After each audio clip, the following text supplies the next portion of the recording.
So hello everyone, आज हम discuss करने वाले हैं न्यूक्लियोटाइड डिग्रेडेशन के बारे में। सबसे पहले हम देखते हैं प्यूरिन्स का डिग्रेडेशन। सो अगर हम बात करें ह्यूमन बींग्स के अंदर, तो यूरिक एसिड जो होता है, uric acid is the final product of purine degradation and it is excreted in the urine. Now so यहाँ पे जो सबसे पहला स्टेप क्या होता है कि जो अमाइनो ग्रुप है that is removed from AMP.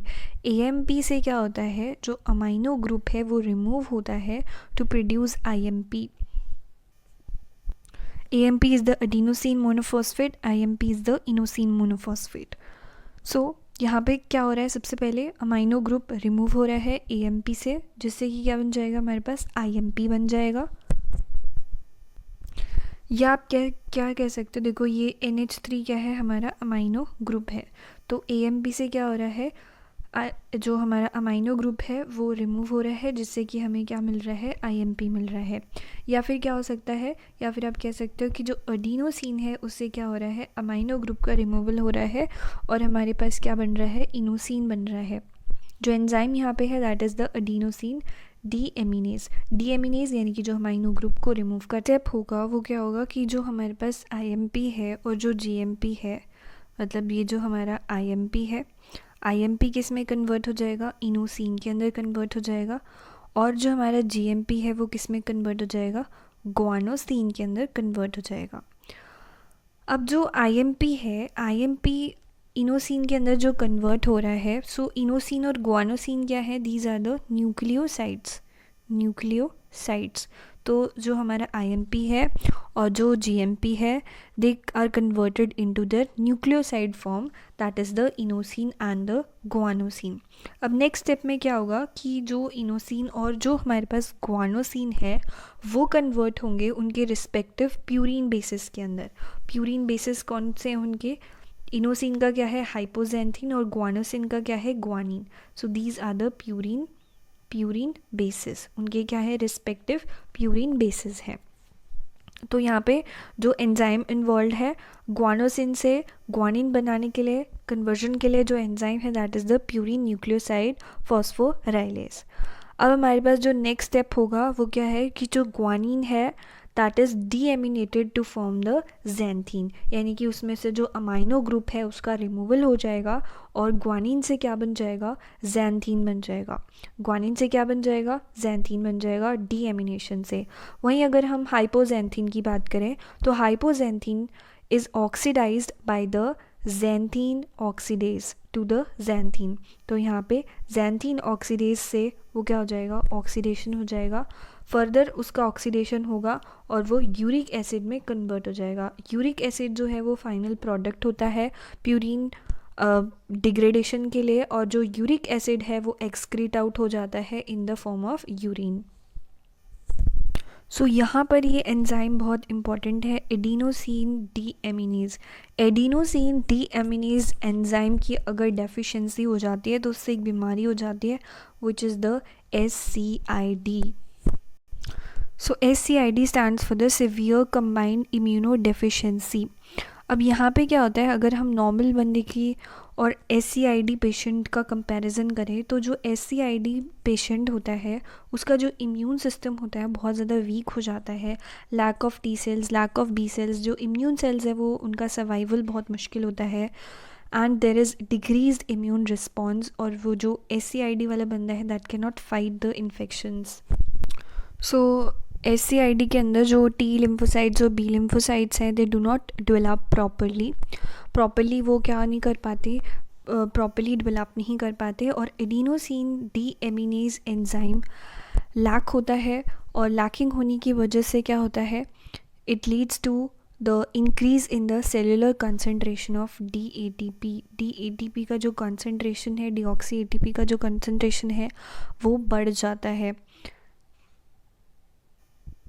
सो अब बात करते हैं degradation of pyrimidine nucleotides, purine rings के बारे में। So unlike the purine rings जो है, अभी जो हमने प्यूरिन्स के बारे में पढ़ा, तो प्यूरिन रिंग्स को आप क्लीव नहीं कर सकते inside the human body, they can not be cleaved in the human sales.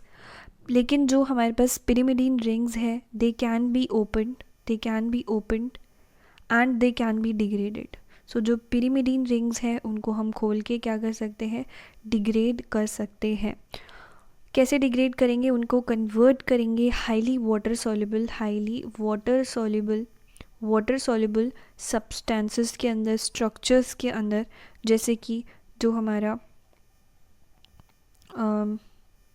And products है which is the beta alanine and beta amino isobutyrate, जो कि हाईली वाटर सॉल्युबल स्ट्रक्चर्स हैं, तो इनके अंदर हम कन्वर्ट कर देते हैं उनको. So let us see the degradation of the pyrimidine nucleotides. तो सबसे पहले हमारे पास यहाँ पर क्या है,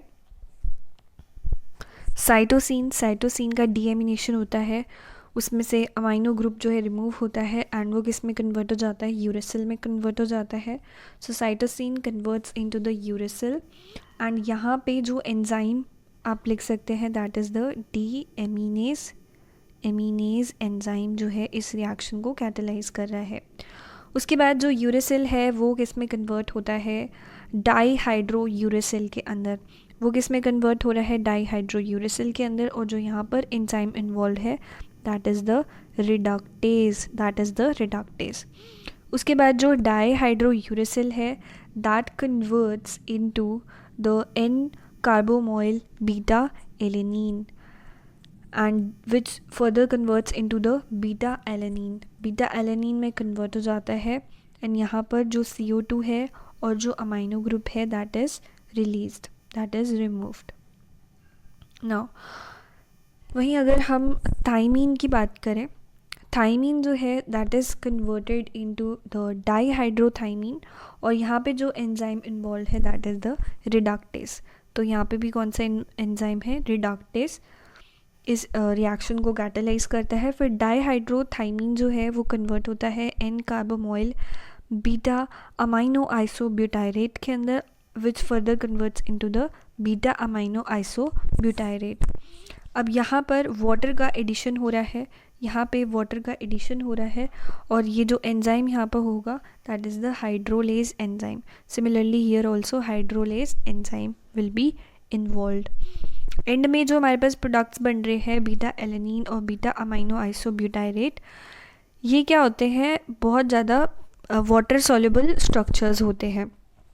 सो प्यूरिन का जो रिंग्स होते हैं, प्यूरिन की जो रिंग्स होती हैं वो हम ह्यूमन सेल्स में क्लीव नहीं कर सकते, लेकिन जो पिरिमिडीन रिंग्स होती हैं they can be open, they can be degraded to highly soluble structures जैसे कि बीटा एलेनिन और beta amino आइसोब्यूटायरेट.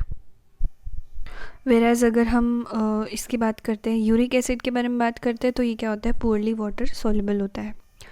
So that's all for today. If you like the video, do share it with your friends and don't forget to subscribe the channel for more updates. Thank you and have a wonderful day.